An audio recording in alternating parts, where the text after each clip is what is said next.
We live in a modern digital age where there's no hiding. There's no hiding recruits. There's no hiding information. And I think that came to light here in the On300 update this week from our mothership over at the On3, recruiting main site. I don't even know the right words for all of those things. I'm Thomas Ryan Carr here on the BWI Live Show. We're going to be talking about the latest recruiting update from the from On3 and the On300 and how that affects Penn State recruiting. It's not it feels like, guys, you can't hide anybody anymore. There's no such thing as a hidden gem in 2025. Fitz, welcome to the show. I know we talked about this a little bit on Tuesday. Is that fair, or can you still slide some guys under the rug and get secret superstars in modern recruiting? You absolutely can, but it comes through the evaluation. It becomes a situation where a guy gets slept on. I don't think Penn State offered Luke Reynolds until March of his junior year, I believe. So, if we're going on the calendar right now, then you can still stay under the radar as long as you need to, or as long as I think schools would prefer you to stay under the radar. I think it's very interesting when talking about recruiting rankings this week, and we did our updated On300 on On3, and schools want their guys to be ranked high at the end. But the dynamic of bringing money into it has made it so that programs aren't necessarily as all in as they were in terms of pushing guys. And, because that back channeling and stuff happens. I don't think it changes the outlook of the ranking or anything like that. But if you have more stars, you're going to cost more nowadays. And that's really interesting because these kids have agents, real or fake, whatever. But they print these things out. They take them to the schools and they say, this is a 4-star prospect. He needs to be paid at a 4-star level. That's an interesting take because it's not always, because schools obviously see things differently than we do sometimes. But I think it's very intriguing to watch the ups and the downs and the ins and the outs.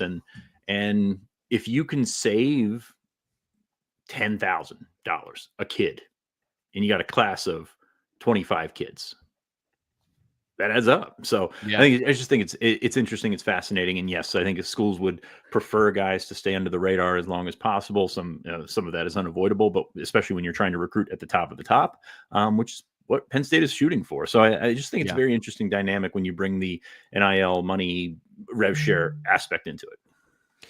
It's an interest, and I know we've done this show already recently. In terms of, can Penn State finish with a top 10 class? But the dynamics are changing, and I think Fitz has talked about this recently with a little more clarity, that dynamic is changing, and some of the things he just outlined there and how all that's going to work out and the timeline of how all that's going to work out. We're going to dig into some of that on the show. Ryan, from the nuts and bolts perspective, I know you've been covering a ton of stuff from intel and dates and times and facts. You are the history channel of today's show, of having all of that fact and information for us. So I appreciate you being here. What's jumping to mind in terms of most interesting thing you've come across that you want to talk about here to start?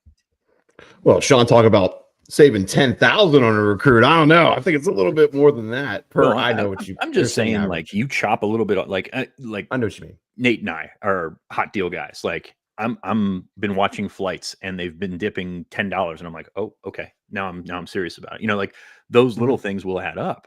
And while it's bigger numbers than that for some guys, like I'm just talking about the savings. I'm not talking about the negotiations and the back and forth and all that. I just think it's very interesting to sort of think about how much that can change, because for like the stars don't matter crowd, the stars matter in this stuff. Like there's schools down south that, if you jump from a 3-star to a 4-star, all of a sudden, I mean, you're in a new tax bracket. Like that's kind of how that works. So it's very interesting to follow all this stuff. And the best place to follow it, of course, BlueWhiteIllustrated.com. It's somebody who's a regular at BlueWhiteIllustrated.com, a freaking Mason, who is a great resource over on the on the site, who is a great contributor on the message board, somebody who is I think a positive force in everyone's life as far as at least my interactions. He says, hello, everyone catching the show for the first time. Love having the crossover here to have people that can tell you, in real time what it's like to join BlueWhiteIllustrated.com for $1, get access for the first week, try us out, and then get intel for a full year on all these things, from coaching searches, the place to go for that kind of intel, to recruiting, to in-season information, injuries, things. if there's something about Penn State football you want to know, more than likely, we're going to have it over there in our premium articles and in our premium intel on the premium board. And again, all of that over at BlueWhiteIllustrated.com. Very proud of what these guys do. I'm happy to just tell you about it here on the show as the person who is in charge of letting you know all those things exist over on the site. Sad news, though, today, to transition from that to this. Never an easy thing, but one of the Penn State football legends passed away yesterday. Penn State football historian Lou Prado passed away. If you have worked in Penn State media, you have interacted with Lou, and you've come away knowing he was just a great person and individual. So he passed away yesterday. Fitz, I don't know your personal interactions with him. I just want to say anything they have about Lou here, on the show at this point. Yeah, just a fascinating brain when you talk about the ability to reference things from well before I was born, just in terms of Penn State football, Penn State athletics, and all that stuff. It's remarkable, and he will be missed because he was kind of everywhere. He was a guy that would always pop up, less so in the last couple of years, but pop up in the press box or pop into a press conference during the week or something. He was always welcome. And he was always very, very welcoming to everybody that was in the Penn State community. So he definitely will be missed. He died yesterday at the age of 87. I don't know. Do you have any stories, interactions with him, Ryan? But yeah, I mean, he wrote for Blue White Illustrated for years for our magazine. So I have many, many interactions with him. Lou was the Howie Schwab of Penn State. Is that fair to say, right? When it comes to understanding and remembering so many things. I was hired in 2010.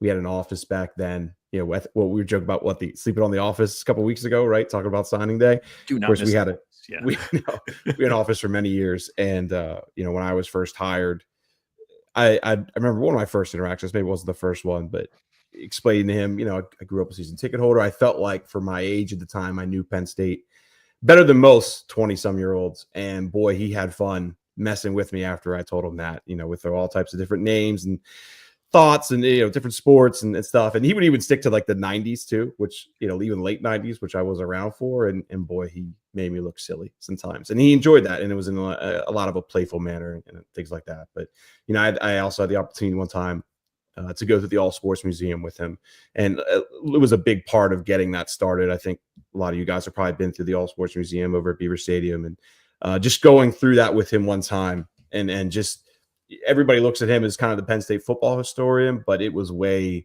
way, way beyond that, with all types of different sports going back, man, through the 50s and 60s, really, naming off people that I still don't know, people I should know, basically, from what Lou was explaining to me. So just a great individual. Well, we really appreciate him. He wrote a lot of great stuff for our magazine, historical kind of pieces that we still have people sending emails about them missing it. And of course, Lou stepped away from that a handful of years ago. And like I said, we still get emails and people asking about more of those historical pieces. So he was a big part of our magazine, really taught me a lot.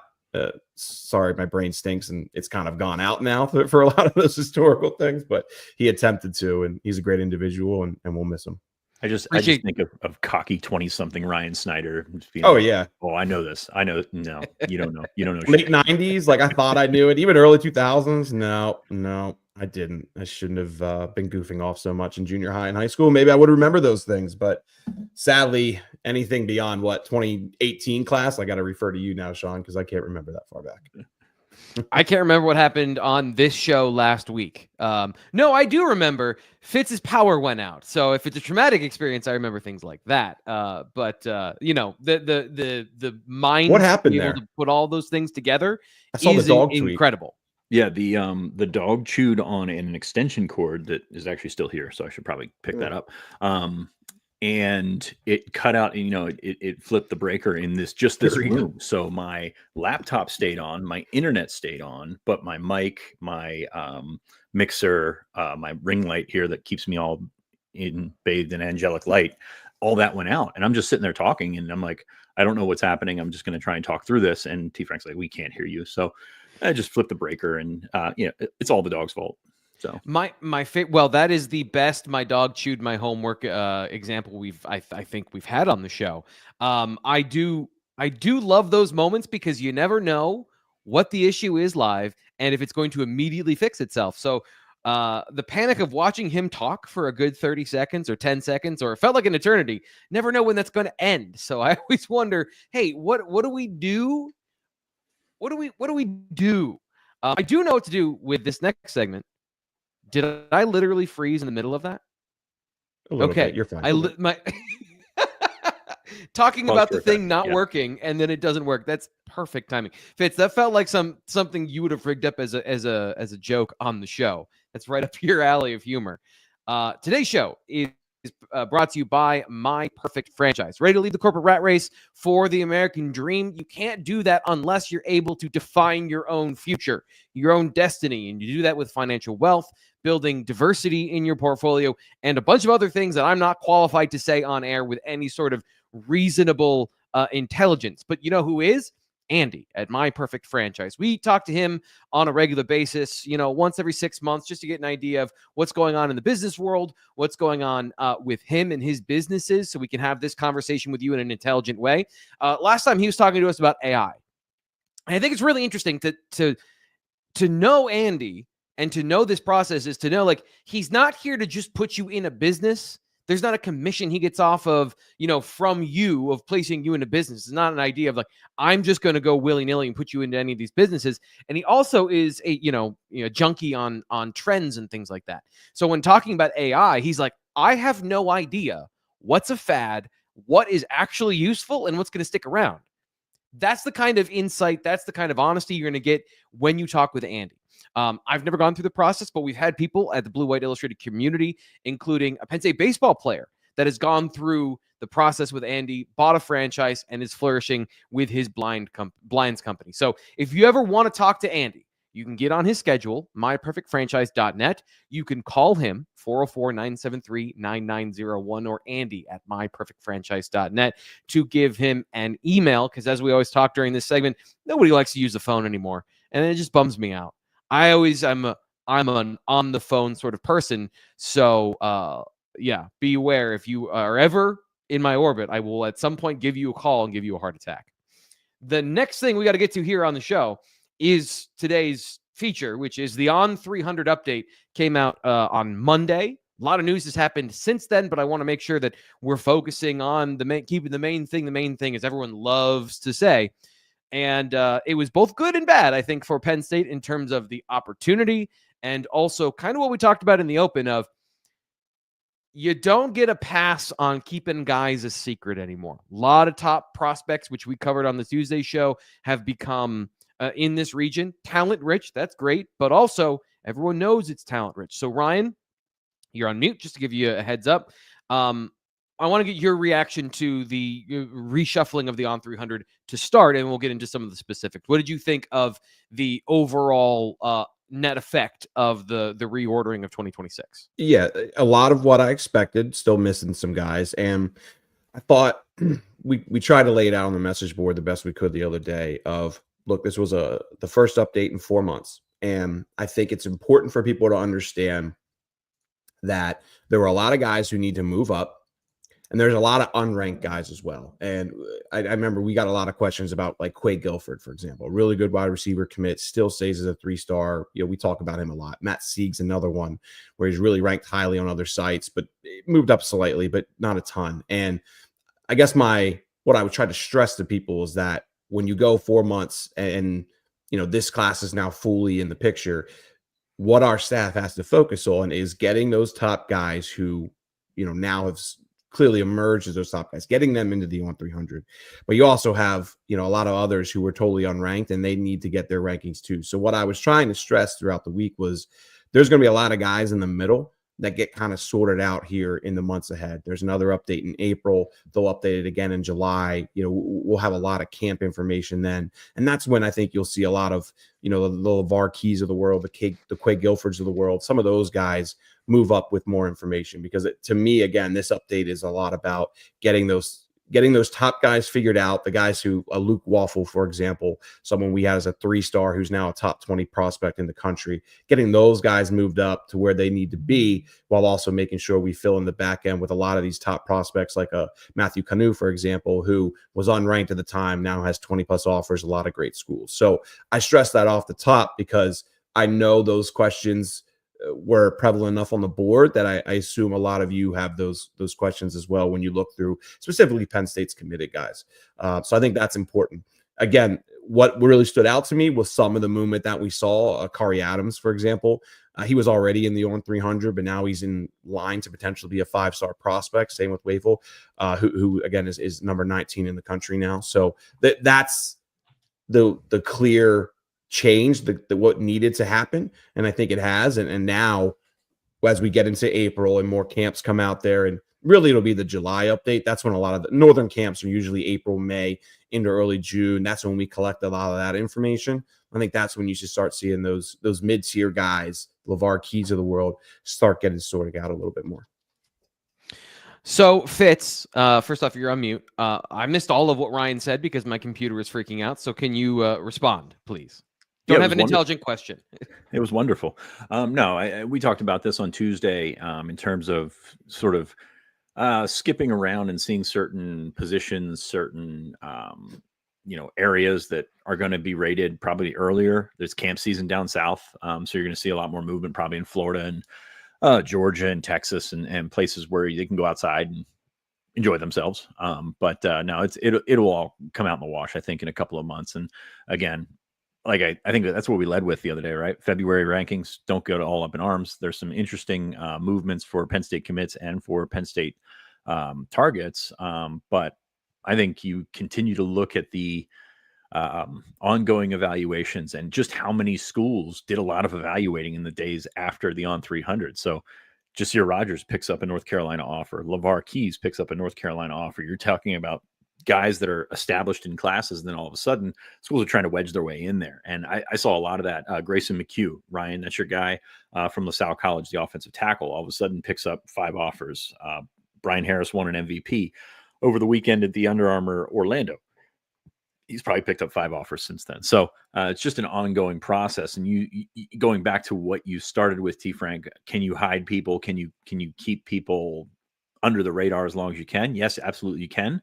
But once they get out, the secret does not stay a secret very long. I think Messiah Hampton's a great example of this. We talked about it earlier this week. Is the receiver in Rochester, New York, is not going to turn a ton of heads until he gets out and competes on a national stage, which he's done. And he's done a great job of it. And he's become probably one of the top, one of the hottest receivers in the country in terms of demand. So be very interesting to see which direction that goes as we stand at the confluence of these offers not drying up, but like most guys have their offer, or most of these guys in the On300 have their offers by now. And now all of a sudden you're starting to get into official visits. And that's kind of the litmus test here, is where you have official visits available and where you're going to actually take those official visits. So you look at a prospect like Hampton, he should get to Penn State for one. Does he get an Ohio State visit?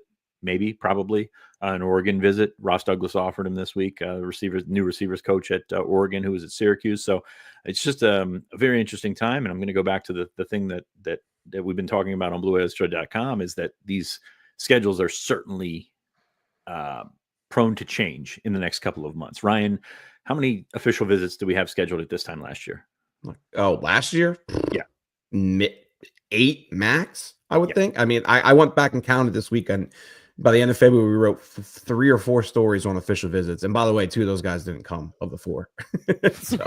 so yeah, it was by early.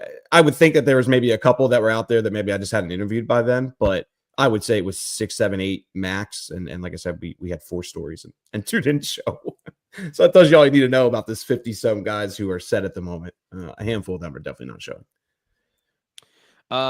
Here's a question that I have in the chat, and I was kind of formulating in my head. 2 kids, 1 wife, all PSU says, we have a shot at 3 of the following potential 5 stars: Brown, Wafle, Meadows, Iheanacho, Adams. I'm not sure if all those guys are 5 stars. I guess my question is just generally, because we're into this part of the process now. What is a successful haul of regional prospects with those kind of top target monikers around them to get both Carter Meadows and Luke Wafle at the same position, both 5-star players, both in the top 25. While they may have great relationships with both of them, that seems like an unrealistic standard to set for Penn State, given just the profile of those players. So how do you guys view a successful regional recruit when it is so strong? We've seen this last year, I think in 2025, where there were some singularly great players in the region, especially Pennsylvania, that went elsewhere. And suddenly you have a different feeling about the class of 2025 when the region was so strong. So I guess what is a successful run at that this year, Ryan, in your mind? And then Fitz, I'll get you on the follow-up. The most they've ever had is 3. Of course, that was a 20. What was Allers and Singleton's class? 22. Yeah, okay, I was going to say 21. Anyway, they've averaged 1 basically over the last handful of years, a handful of linemen. Of course, Olish gets that. So to me, like the max, especially in the NIL era, the max would be 2. I think it's gotten harder to land a lot of those guys, considering the money that's being thrown around and considering how Penn State goes about it. We've talked about this on the board. I think a good bit here in recent weeks is Iheanacho and Ellie. They're going to command $1 million. Do you think I'm stretching that, Sean? I mean, I wouldn't be shocked at all if each of them get $1 million their first year, which Penn State does not do. I don't know like what they gave Olish this year, for example, because rev share is changing and it is updating or upgrading, the amount, but I don't think Penn State's given any of their freshmen anywhere close to that. And that's fine. And that's the way they go about it because they want their guys to earn it. Drew Aller, Nick Singleton, all those guys, they're certainly probably earning somewhere in that ballpark. I would think Aller's definitely over. I would think Singleton's probably is too. But that's Penn State's model. They want to earn it. They want to make sure their guys who are at the top, who are carrying you to the playoffs, they're the ones making those kind of money. So to me, unless Penn State totally changes the way they go about this process, which they're not going to do because you can't go out and tell all these families the way they go about it and then behind the scenes offer somebody 3 to 4 times more, because then you can be pointed out as, a liar basically, and whether that's fair or not. And that's just not the way they're going to go about it because that snowballs. And you don't want that reputation of, pissing off parents or schools, coaches, whatever it may be. It just doesn't, it's not going to work. And that's not how they've done it. And that's not how they're going to. So to me, those guys feel very unrealistic in my opinion. Not very unrealistic, but not probable. I think when I look at a Carter Meadows and a Luke Wafle, they make way more sense. Carter Meadows, we'll see, because he's got a long way to go. I think you would agree with that, Sean. It's very quiet recruitment, and quiet recruitments are always ones where I'm hesitant to push in one way or another. I think Penn State should certainly be in the mix with the Gonzaga defensive end, especially the amount of talent and just how they've produced at those positions. Wafle, of course, his brother's here now. I think the family's very high on Penn State and just the way they've gone about the process with his older brother. So Wafle makes the most sense. Kevin Brown dropped out a little bit of 5-star range, but he's still 60. And I still think that there's a very good chance he can move back up. The guy missed his entire season. And I know that probably frustrated some fans seeing him move down 20, 30 spots, whatever it was. But again, when you miss your entire season and this is only your first real update in 4 months, you got to get other guys up there. And that's really the biggest part of that. More than even missing the season, you just have updated information on so many other players that's gonna bump him down. So I still think that Kevin Brown can get back up in that range. Let's see how he does, in the off season, does any camps, things like that. But to me, I would point to Wafle. I'd point to Kevin Brown. Who was the one we're missing? Oh, Corey Adams in that group. Yeah. So Adams, I mean, Sean, I think you would agree there was a long point where we felt very good about Penn State's chances with Adams, and I still do. I don't want to think that, or I don't want to come off as if I don't feel good about Penn State's chances there, but his recruitment completely changed in January. The guy added, I think it was 18 offers since the contact period. And of course he's added a handful since, and I'm including that in that 18. But when you have such a surge in offers and such a surge of national interest, in some ways, his recruitment in my eyes is kind of starting over, because just who his top schools were, sure, that'll remain. I think Notre Dame and Penn State will be in the mix until the end, but you've added now a handful of really good programs to that mix who are also going to be aggressive in different ways. So it all will shake out with time and NIL, let's call it marketing, right? Isn't that what Kraft wants us to call it now? That stuff will shake out as well. But all you need is a handful of schools, maybe you just need 2 to become incredibly aggressive from a financial perspective, and it changes everything. So the way I looked at Corey Adams originally, okay, if this is going to be Notre Dame and Penn State, well, they're similar in the way they approach financial things. I'd say Notre Dame's a little more aggressive, but for the most part, they're similar. Now you have other schools in the mix there that do not do it similarly, and they can be aggressive if they choose to. Fitz, I don't know if you want to follow up with any of that. I've got 1,000 questions after what Ryan laid out there, and I think it's just fascinating. I think Penn State's path to signing 5-stars is the way that they've done it in the last several years, which is identify early, recruit early, get them in the class early, and then all of a sudden that arrow points up. So you think Cooper Cousins, you think Olish last year. Well, not Olish last year. You think, Reynolds the year before. He was, I think, a 5-star in 24/7. You've got different guys, even the guys that didn't hit. Justin Shorter was not a 5-star when he committed. He was a guy that they thought highly of, but Micah, the exception here. So I feel like if you're going to be a 5-star at the end of Penn State's class, you're probably not going to be a 5-star when you commit. And that's pretty ideal, actually, I think.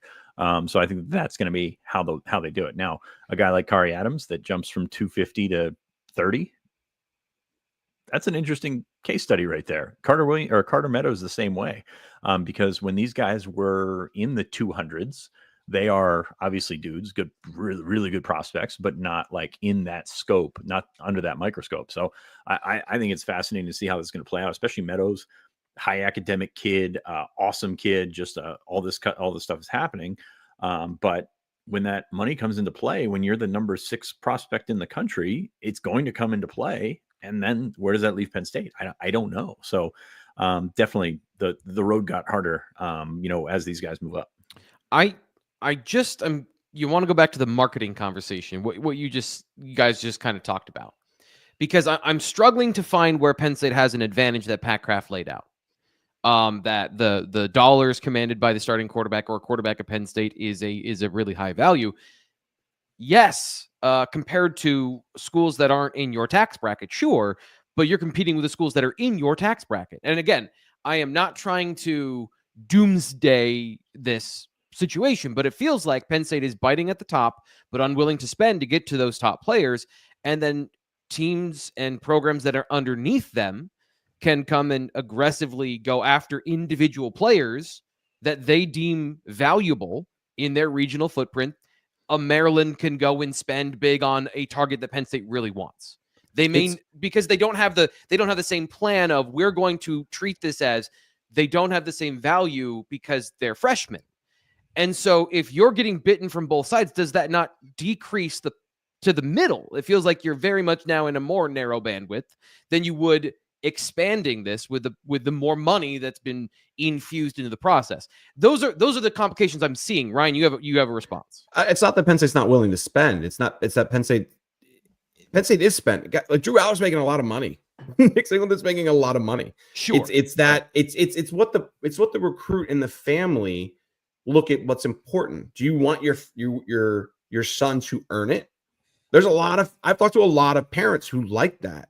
Who really like the idea of, hey, we're not going to just they're still going to get more money than probably most of us are earning to just sign. Okay. They're going to get good money to just get there. What Penn State does then, and then is obviously builds on that as you move up the depth chart and you become, an important. So it's an incentivization ladder. So it's incentive based without having incentives. So if you can say that, it's because you can't do that because it's pay for play. Right. But that's what the outside marketing is. As you continue to get better, get more experienced, it's going to reflect on your standing in that tier system that they've got. Okay. So I needed that clarity. I think that is a sound plan, but the way it has been elocuted, it has not been in that kind of context. So that makes way more sense when you're going to a prospect and saying somebody's offering me $1.5 million right now. And if Penn State says, then you can make that at Penn State. You can earn that at Penn State. That is a difference there that I think now makes more sense. You can get there is basically how they would lay that out. Okay. Yeah. Now, okay, cool. And to throw this to a off-topic thing, where is Maryland football right now? Where are they on the grand scheme of things? Maybe their lowest point in the Big Ten right now. Yeah. Okay. So what are you going to do to change that? If you're the coach that's if you're the coach heading things up, where you've been there a while, this is not a new coach bump situation, but you've been there a while. How do you change that? Ryan, what happened with Taz Williams and Baylor last year? Those coaches were on the hot seat. So yeah, sure. I'll promise you. Yeah. The timing of Ellie's commitment makes complete sense to me because they had no momentum in the transfer portal.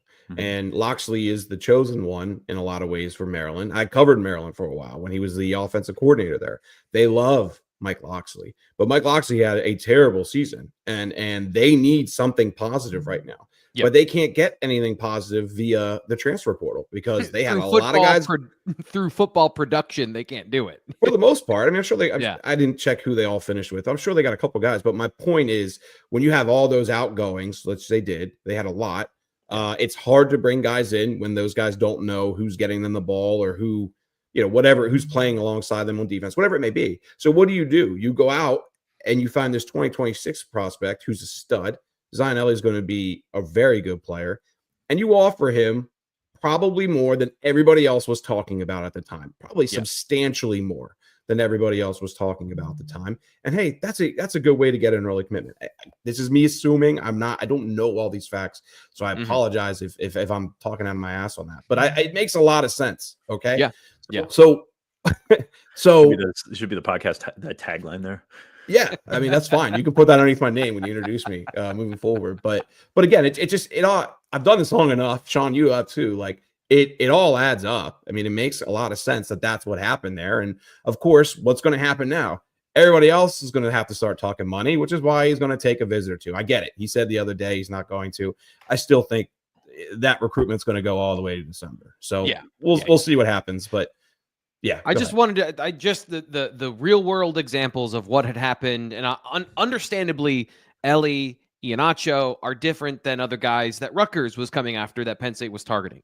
But that was kind of the visible aspect of what was going on. So I just wanted to ask you again, these are just kind of the observable things. And I think you guys do a great job of putting these things into context. Not that they're going to be the ultimate where all of this shakes out, because as we've talked about, recruiting is absolutely a process. And so these guys that are here in February, Fitz, coming back to the very first thing we talked about, the best way to hide a secret superstar is have him develop as a late junior. And suddenly you have like a Chaz Coleman situation where nobody knows about him because these guys are late juniors now. I think you mean like early senior more than anything, because they are. Like, I'm talking about like July or August, and like suddenly somebody shows up who is 6'1" and now they're 6'6", and like nature takes a different course for everybody at different times in their life. That's all I mean. Just guys that blow up late. There's parallels here between the Rutgers stuff and the Maryland stuff, not in the players themselves, because these are 2 5-stars, and then you got Elias Koch, you've got Whitey Collier from Rutgers, or from they have Desir Carter as well. Desir Carter, a really good player, like good players, but not five. Like those guys are. Carter's definitely the best of that group. It's not even close in my opinion. Yeah, like I like Koch. I think he's good, but I think Carter's a stud. How long is the football season? 4 months, right? Mm-hmm. How long is the off season? 8 months. If you can win the off season, which Mike Loxley has won a lot of off seasons, it hasn't translated to the field, but he's done some great things in the off season to keep that program on the national landscape, probably more than the on-field product would indicate that they should be. But if you can stretch that out and ride that wave for 8 months until you get to, he usually wins in September and then it all falls apart. But if you can ride that as long as possible, it makes you put your program in a different spot than you would think. So I hesitate to call it buying wins, because wins indicate what you do on the field, but getting these little victories along the way, or big victories in Zion Elite, they're right in it for Iheanacho as well. Like those things can keep things afloat until you get to the season. And I think that's a strategy that you have to employ. I'm a Washington Commanders fan. They win the off season, or they won a lot of off seasons in the last couple of decades.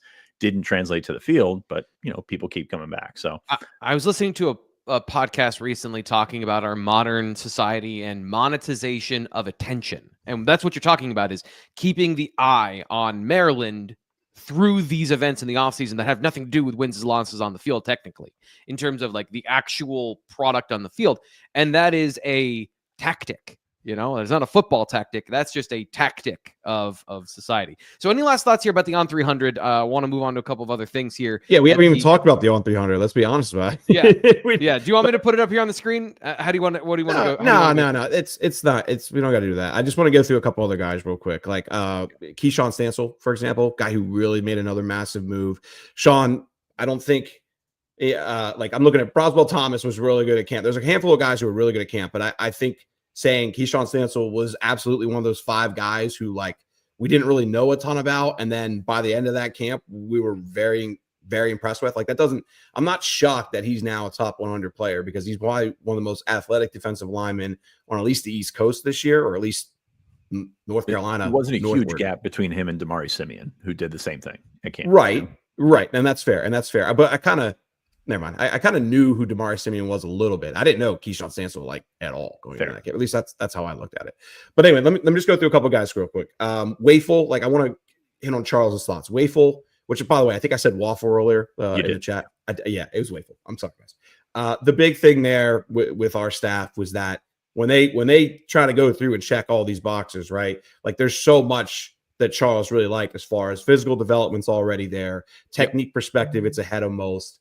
He was talking about Luke as a guy who he believes has a really high floor. He even said that he thinks he's a guy who could contribute day one. That kind of surprised me a little bit. I was surprised by that just because that's not something Charles really says a lot. But again, it really just comes back to those kind of things.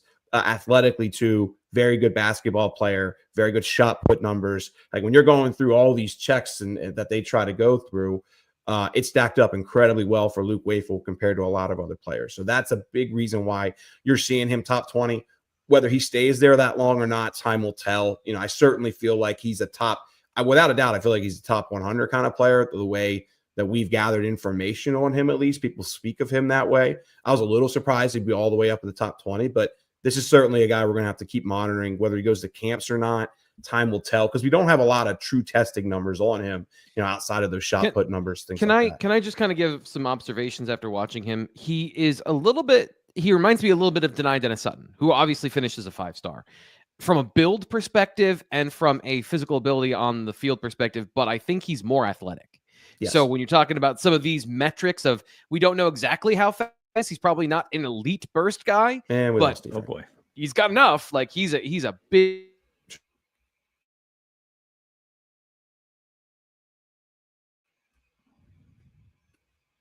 I think in recent Penn State history, that would be a similar player. I didn't hear what you said there, T. Frank. You cut out. You did. Yeah. That was worried. Again, we go back to those rules. I was worried it was me, and I just let loose an oh boy, thinking it was me. So yeah, all right. Great content. Good job, T. Frank. Anyway, Corey Adams moving. I'm not going to go through all these guys, but I just want to get through a couple of things real quick. Adams, incredible athlete. What do you run? A 6'4" or 6'5"? 6'4" and 55. Yeah, he's a 4'4" kid. He's got a really good frame to work with too. He's not a sprinter body. He's not a 5'7" guy. Going back. Sorry, somebody commented on it in the chat. A more athletic Dennis Sutton. Denai's not a freak athlete. Like that's the thing. Like, did nobody hear me say that? Because that's what I did say when it was. That was where you cut out. The only thing people took away from that. Yes. Yeah, so good job. Yeah, but I don't know if he's quite Denai's level, but like he's definitely more athletic than Denai. I agree with that for sure. Yeah. A little bit more flexible there, but Denai's a power player, a guy who's going to win with power, length, and leverage is really the point I was trying to make. Yeah. Okay. Sorry. But with Adams, compared to Brandon Finney, we've talked about that before, but better, probably just maybe a little more functional mover, I guess. Better hips. Nate, I don't know if Nate's listening right now. Nate loves when we talk about hips. Better corner, probably. Like, still has to show some things in coverage. That was the thing but like just everything is there for him to be, one of the top 3, 4, 5 corners in the country. Again, time will tell. Let's see how these camps go. The big thing with Joey O'Brien is really kind of what he showed as a wide receiver now. And Charles and I think Penn State and Sean and I would agree too, is the way he stands out in coverage is very impressive. That's a little more impressive than how he compares to other power 4 wide receivers, but he could go either way. How that plays out, time will tell. Joey's been incredibly quiet since basketball season, so I'm not exactly sure if School X or School Y is pushing wide receiver now. I still think he's best as a safety and what he brings there with his length and stuff. But he also needs to improve as a run, defender and those kind of things as well. So time will tell with him. Keyshawn Stansel, I already talked about, one of the most athletic defensive linemen in the country. But I really want to him these last two. Tyson Harley, very productive season, and he plays alongside Carter Meadows. I think a lot of schools are going to look at Carter Meadows and they're going to watch this film and they're going to say, we got to offer this Tyson Harley guy. LSU just did it the other day, literally, like I think it was a day after the On3 rankings came out. More evaluation. It's crazy. Yes, more. Yes. So just from a production level, Tyson had more of the better year, I guess you would say. But he's the better pass rusher. So Carter Meadows, watching him, he's not necessarily a great pass rusher now. He's just 6'6", undersized, and plays with great power. Like somebody who is that light, that plays the run that well. You can teach him how to pass rush, and he'll get there eventually. But he is not the best pass rusher on his own team at the moment. That's pretty good for his team, for his defense to have that. So, Harley's another one who plays basketball right now. Same with Carter. They have been totally locked in with basketball. So official visits and things like that, still kind of up in the air. We're not exactly sure. We'll see if we can get that here once basketball ends. But then I just want to hit on Matthew Canoe as well. Our guys think he's at least Bel Air kind of thinks he's a Mike linebacker. Sean, would you agree with that? I think we don't have a ton of testing numbers and things like that, but it does. I do see a little bit of Kobe King in him, if that makes sense. Yeah, I think he's a Mike to edge guy. Like I don't think he has tremendous length. I think he's a move forward Jesse Luketa type guy. So which you need those guys on your roster. So he can close. Probably why I'm saying that is just there's not a lot of coverage on his tape. There's not a lot of him dropping. There's not a lot of him moving, going backwards and things like that. And yeah, so I think that is kind of where I go with that. And Jesse was a safety at one point, so it's kind of different, but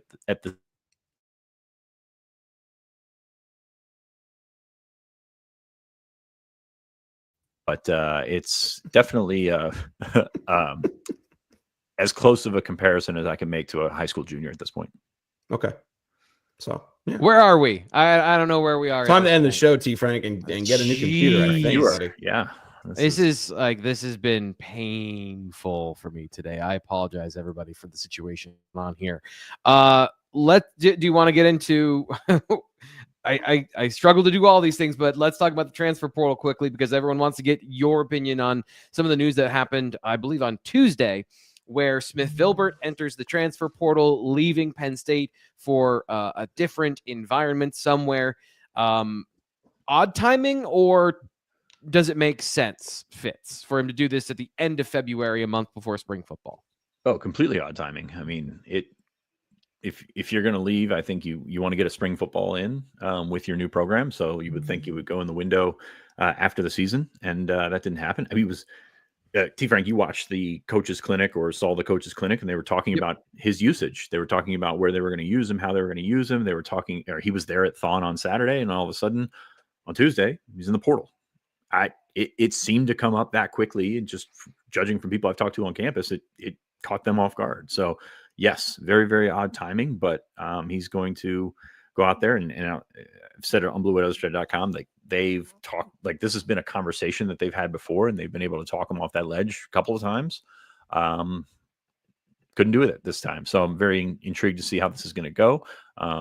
It doesn't come out of nowhere. It's not like he woke up one morning and thought, you know what, I wonder what I could get on the open market. There's certainly voices out there that have pushed him in that direction. And I think we're kind of seeing that modern college football that everybody loves, that aspect that everybody loves so much right now. So very intrigued to see where he goes. I heard one school that has popped up from the start, and that's been a school that's been very active in the portal. So be very curious to see how all this plays out. And but from a timing standpoint, it doesn't make a ton of sense. And I think it's worth the clarification here. He is a grad transfer, so he can go in anytime. Like this is not a situation where he had to wait for the spring window if he wanted to get out of here. So now he's going to go on, and it's been very interesting to see him tweet stuff supportive of his old teammates and the guys that he was with in that defensive line room. It just all came on so quick, caught us off guard. I'm not gonna lie, caught us off guard.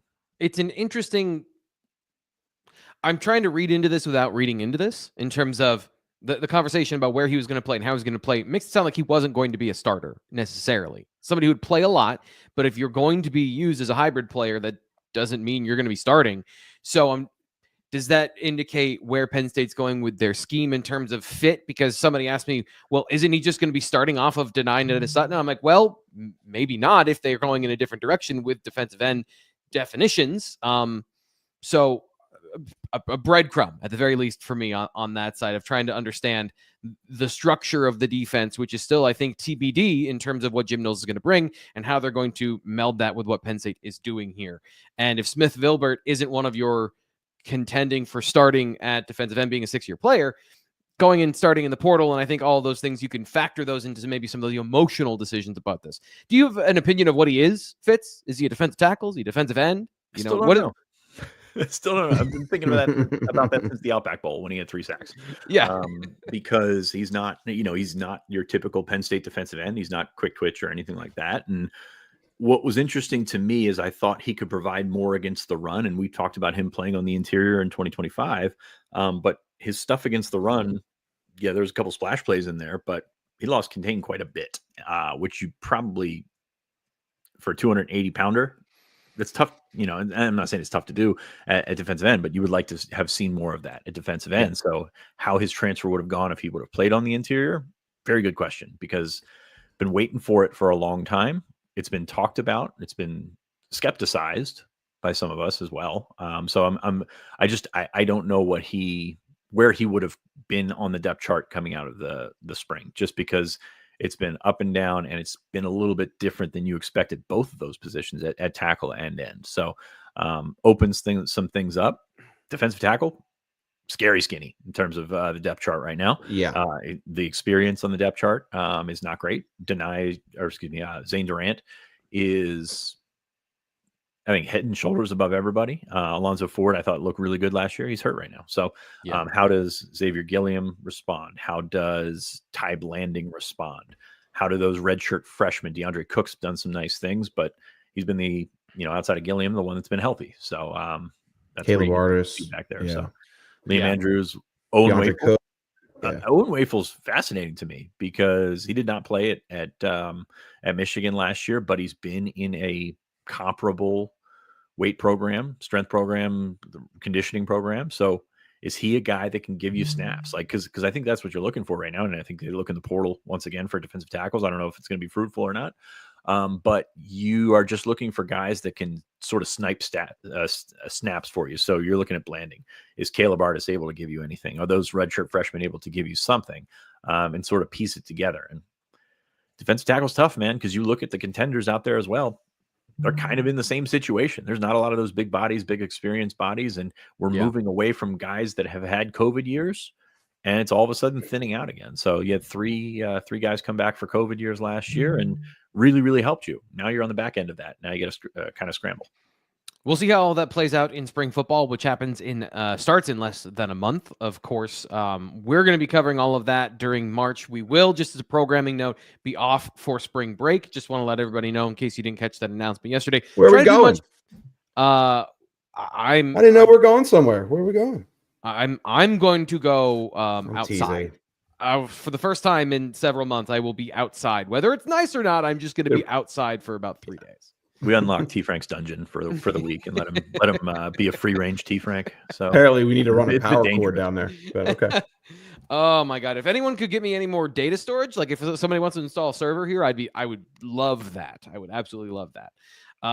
We just got to get through the show without glitching out. So I don't know, man. There's some good things to living in the woods. There's some bad things to living in the woods. Although with your and Nate's State College internet going out before the show for about 6 months, I don't know. Maybe it's just State College. Last thing here. Come on down to Harrisburg, guys. We got good technology down here. Last thing here that we got is the official visits, which we started out the show with. I just wanted to go through the interesting names and notable players that you guys think are worth mentioning, because you have a better barometer of what dates and what players really mean something, as opposed to what you guys have been saying, which is the new offer is the new official visit. Sure, absolutely, we'll have you for an official visit. Whether that happens or not is up to, the universe to decide. But what are the guys, Ryan, that you're targeting is interesting and noteworthy here?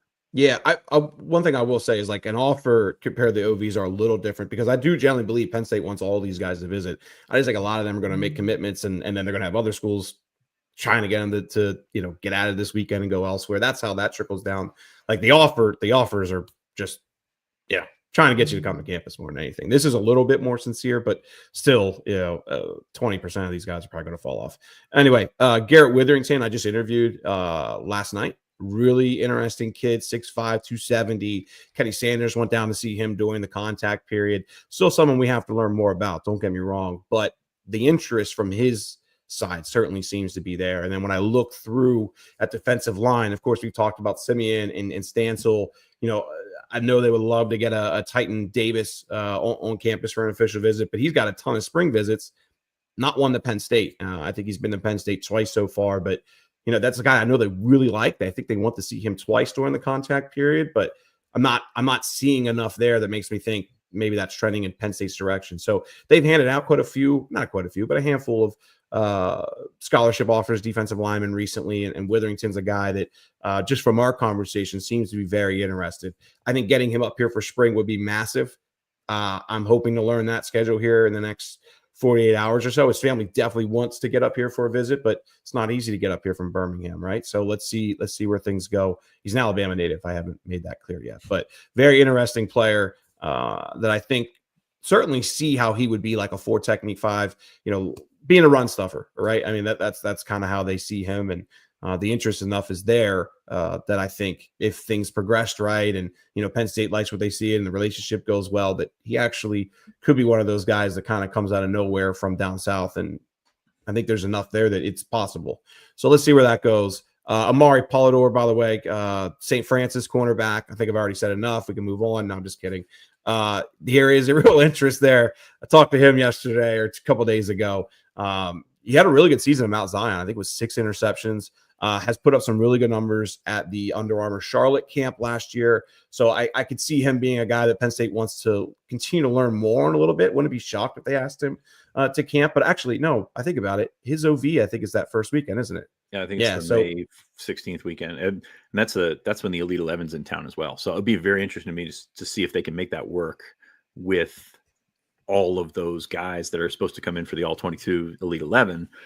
Anybody that wants to take an official visit, you kind of got to work around that. And believe that was no. Polidor's June 6th is what I was saying. Like he's like I'm saying a Penn State camp itself. Gotcha. Anyway, okay. I'm just gonna put my foot back in my mouth then. So. Sean, you're thinking of Sean Johnson, by the way. He's sitting here comparing Garrett Witherington to Parker Cothran. So that's all I'm doing right now. Interesting. I didn't think about that, but anyway, I think. I don't know. I'd say Francis. I don't know. He's not a St. Francis guy. He just got there, but until they get someone from St. Francis, it's kind of just in one ear, out the other. We'll see what happens with that one. Who else did you have on that list, T. Frank? I'm sorry, I do not have in front of me at the moment. There was another player you had. Grayson McHugh we talked about. Yes, Grayson McHugh. We haven't talked about him enough over the last handful of days. Maryland, Wisconsin, NC State have all offered since he moved up in the rankings. I'm sure some people are going to be happy with us about that one, but if you haven't catch our drift by now on talking about players who people want to keep under the radar, now it's fully out there. We'll see where that one goes. But Penn State likes him a lot. Certainly has all the athletic build that you want there. Grew up a Penn State fan as well. You have to like that. I don't think, what was his, did he set one other official visit? Did I write that the other day? Yes, to Duke, I believe it was. Duke very active in Philly right now. Yes, they are. Obviously Gavin Fonte's there, former St. Joe's Prep head coach, and he's gotten really good with guys like McHugh, like Alex Haskell, those guys that, really they had Cam Smith committed last year, so that Duke has an influence in there. And I think a lot of kids like that balance, like that academic balance, and they're going to a lot of the private schools there that have great academics to begin with. So I think that's, kind of a fit, but in the same breath, Penn State obviously has flexed his muscle there with guys like Cam Smith. Helson, the head coach, also spent 2 years up here and knows the lay of the land now as far as trusting what those evaluations are. So, but I mean, look, Penn State, McHugh should be a guy they're able to land. This is, again, grew up a Penn State fan. I think there's a lot of things out there. It's just interesting how many other schools now are going to come knocking for a player that, he still really hasn't gotten out there much. I believe the Penn State game that he attended this year was the only visit he's taken still. So we'll see some spring visits. Wouldn't be shocked if he gets back up here in the spring as well. Chief Frank, any other OVs you want to talk about? There's a lot. Whatever. I didn't fill out that part of the rundown because I didn't know what you wanted to talk about and didn't want to talk about. So I just put on the one that I saw recently. So what do you got? Anyone Fitz? Sean Johnson, defensive back from Archbishop Spalding, which is a fantastic program in Maryland. And Malik Washington is going to Maryland out of there. So you've got a guy that's got some size. He's got some demand. He's got a Florida State visit set. He's got some good offers. I'm interested to see, and you go back to Amari Polidor, how this board is going to shape up, because there's some guys that are some hybrid players, corner safeties, which they usually end up as safeties.